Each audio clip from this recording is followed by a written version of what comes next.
এবার জুলাই সনদ অক্ষরে অক্ষরে পালন করবে বিএনপি, দাবি সালাউদ্দিন আহমদের।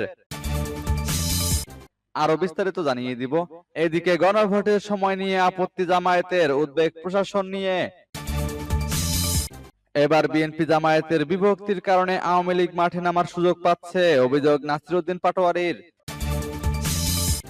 এদিকে জামায়াত সহ 12 দলের সঙ্গে ইসির বৈঠক সোমবার। আরো জানিয়ে দিব, এবার সরকার সব দলকে খুশি করলেও জনগণকে ফাঁকি দিয়েছে, বললেন নাসিরউদ্দিন পাটোয়ারী। এদিকে নভেম্বরে গণভোট সহ 5টি দাবিতে সাতক্ষীরায় জামাতের বিক্ষোভ। এবার গণতান্ত্রিক ধারায় ফিরতে নির্বাচনের বিকল্প নেই, বললেন মির্জা ফখরুল। এবং সর্বশেষে জানিয়ে দিব, এদিকে নির্বাচনের আগেই গণভোট সহ 3টি দাবি জানিয়েছে ইসলামী 8টি দল। শুনছিলেন সংবাদ শিরোনাম, এখন বিস্তারিত। তবে তার আগে অনুরোধ থাকবে, এই ভিডিওতে একটি লাইক দিন এবং কমেন্টস করে জানিয়ে দিন আপনি কোন জেলা থেকে বা কোথায় থেকে আমাদের সাথে যুক্ত রয়েছেন। এবং সংবাদের সর্বশেষ গুরুত্বপূর্ণ আপডেট পেতে চ্যানেলটি সাবস্ক্রাইব করে আমাদের সঙ্গেই থাকুন। এবার জুলাই সনদ অক্ষরে অক্ষরে পালন করবে বিএনপি, দাবি সালাউদ্দিন আহমদের। জুলাই জাতীয় সনদ অক্ষরে অক্ষরে প্রতিপালনের জন্য বিএনপি অঙ্গীকারবদ্ধ বলে জানিয়েছেন দলটির স্থায়ী কমিটির সদস্য সালাউদ্দিন আহমদ। শুক্রবার রাজধানীর শাহবাগে নারী ও শিশু অধিকার ফোরাম আয়োজিত সমাবেশে এ কথা জানান তিনি। বাংলাদেশে ধর্ম ও জাতির বিভাজন থাকবে না উল্লেখ করে সালাউদ্দিন বলেন, সবাই সমান অধিকার ভোগ করবে, সবার নাগরিক অধিকার নিশ্চিত করতে হবে। জুলাই জাতীয় সনদ সইয়ের মাধ্যমে আইনি ভিত্তি হয়েছে। এই জাতীয় সনদ অক্ষরে অক্ষরে প্রতিপালনের জন্য বিএনপি অঙ্গীকারবদ্ধ। তিনি বলেন, দেশে একটি দল যারা ধর্মের নামে ব্যবসা করে, রাজনীতি করে, জান্নাতের টিকিট দেওয়ার কথা বলে, তারা চায় নারীরা যাতে বন্দী থাকে। তাই তারা বলছে নারীর কর্মঘণ্টা কমিয়ে দেওয়ার কথা। কিন্তু এতে যে নারীর কর্মসংস্থান কমে যাবে, কর্মঘণ্টা কমিয়ে দিলে নারীদের চাকরি দিতে চাইবে না। অনেকে যারা এ বক্তব্য দিচ্ছেন তাদের উদ্দেশ্য খারাপ, তারা নারীদের উন্নয়ন, দেশের উন্নয়ন চায় না। বিএনপির এই নেতা বলেন, নারীদের রাষ্ট্রীয় সামাজিক পারিবারিক নিরাপত্তা নিশ্চিত করতে হবে যাতে নারীরা এগিয়ে যেতে পারে। এদিকে গণভোটের সময় নিয়ে আপত্তি জামায়াতের, উদ্বেগ প্রশাসন নিয়ে। আদেশের মাধ্যমে জুলাই জাতীয় সনদের সাংবিধানিক ভিত্তি দেওয়ায় প্রধান উপদেষ্টাকে সাধুবাদ জানালেও একই দিনে জাতীয় নির্বাচন ও গণভোটের সিদ্ধান্তে আপত্তি রয়েছে জামায়াতে ইসলামীর। এটা সংস্কারকে গুরুত্বহীন করার ফাঁদ বলেও আখ্যা দেওয়া হয়েছে। এছাড়া ভোটের সময়কার প্রশাসন নিয়েও দলটির উদ্বেগ রয়েছে। নির্বাচন পূর্ব প্রশাসনিক রদ বদলে লেভেল প্লেইং ফিল্ড দুর্বল করার চেষ্টা চলছে বলেও অভিযোগ তুলছে দলটি। শুক্রবার সকালে এক সংবাদ সম্মেলনে জামায়াতের নায়েবে আমির সৈয়দ আব্দুল্লাহ মোহাম্মদ তাহের অভিযোগ করেন, সরকার লেভেল প্লেইং ফিল্ড তৈরির ব্যাপারে আদৌ মনোযোগী নয়। সরকারের কয়েকজন উপদেষ্টার সহযোগিতায় একটি বিশেষ দলের পক্ষ থেকে প্রশাসনকে দলীয় প্রশাসনে রূপান্তরের চেষ্টা চলছে। ইতোমধ্যে প্রশাসনে কিছু কিছু পরিবর্তন হচ্ছে এবং সেখানে একটি বিশেষ দলের অনুগত লোকদের নিয়োগ দেওয়ার চেষ্টা হচ্ছে। প্রধান উপদেষ্টার ভাষণের উপর আনুষ্ঠানিক প্রতিক্রিয়া জানাতে ঢাকার মগবাজারে আল ফালা মিলনায়তনে এই সংবাদ সম্মেলনের আয়োজন করে জামায়াত সহ 8টি দল। এই দলগুলো 5 দফা দাবিতে অভিন্ন কর্মসূচি পালন করে আসছে। এবার বিএনপি জামায়াতের বিভক্তির কারণে আওয়ামী লীগ মাঠে নামার সুযোগ পাচ্ছে, দাবি নাসিরউদ্দিন পাটোয়ারীর। জাতীয় নাগরিক পার্টির মুখ্য সমন্বয়ক নাসিরউদ্দিন পাটোয়ারী বলেছেন, আওয়ামী লীগ মাঠে নামার সুযোগ পাচ্ছে বিএনপি জামায়াতের বিভক্তির কারণে। জুলাই সনদে কৃষক বঞ্চনা ও ন্যায্যতার প্রশ্ন নিয়ে বৃহস্পতিবার দুপুরে রাজধানীর রূপায়ণ টাওয়ারে আয়োজিত এক আলোচনা সভায় তিনি এ মন্তব্য করেন।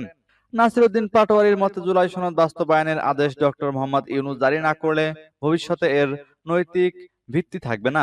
দলটির যুগ্ম আহ্বায়ক সরওয়ার তুষার বলেছেন, প্রধান উপদেষ্টাকেই জুলাই সনদ বাস্তবায়নের আদেশ জারি করতে হবে।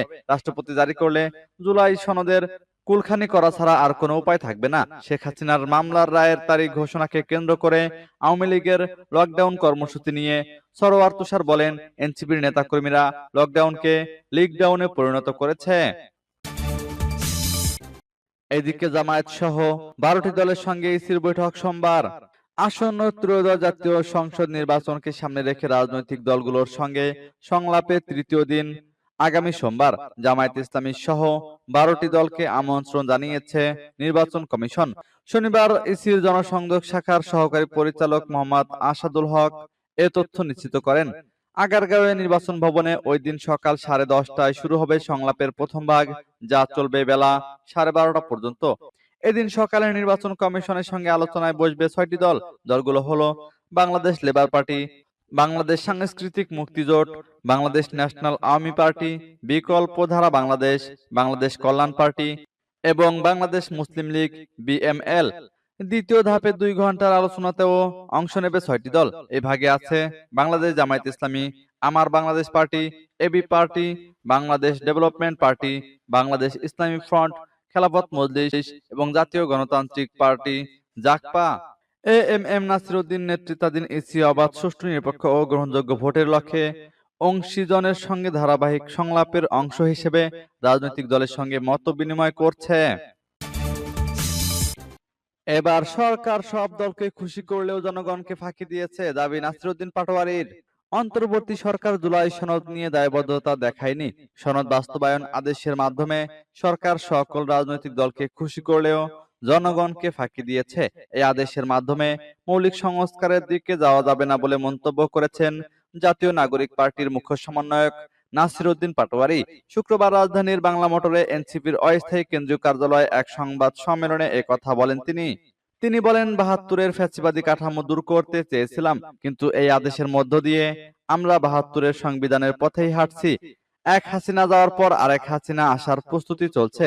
এনসিপির এই নেতা বলেন, গণভোটে 4টি হ্যাঁ ভোটের প্যাকেজে অস্পষ্টতা রয়েছে, এগুলো সরকারকে স্পষ্ট করতে হবে। এরপরে জুলাই সনদে স্বাক্ষর করবে এনসিপি। এই সনদের আইনি ভিত্তি পেলেও নৈতিক ভিত্তি পায়নি।